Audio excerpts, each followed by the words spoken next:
বাংলা সিনেমার ইতিহাস গড়েছেন সুপারস্টার শাকিব খান।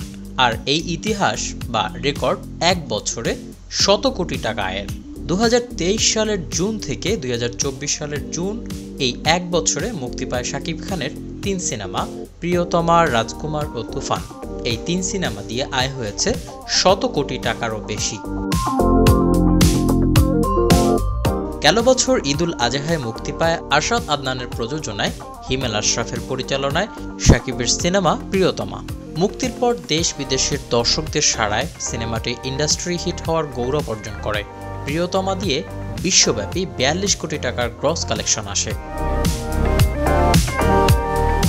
প্রিয়তমার সাফল্যে অনুপ্রাণিত হয়ে একই টিম নির্মাণ করে রাজকুমার সিনেমাটি।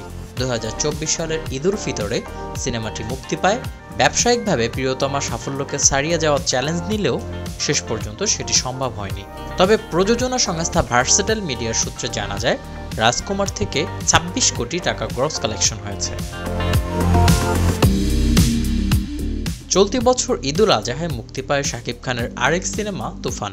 রায়হান রাফি পরিচালিত আলফা আই প্রযোজিত এই সিনেমাটি মাত্র 3 সপ্তাহে বিশ্বব্যাপী 35 কোটি টাকা গ্রস কালেকশন করেছে বলে জানিয়েছে চলচ্চিত্রের একাধিক সূত্র। শাকিব খানের প্রিয়তমা, রাজকুমার, তুফান 3টি সিনেমার ব্যবসা যোগ করলে গ্রস কালেকশন প্রায় 103 কোটি টাকা। এতে করে যেমন খুশি চলচ্চিত্রের প্রযোজকরা, তেমন খুশি হল মালিকরাও।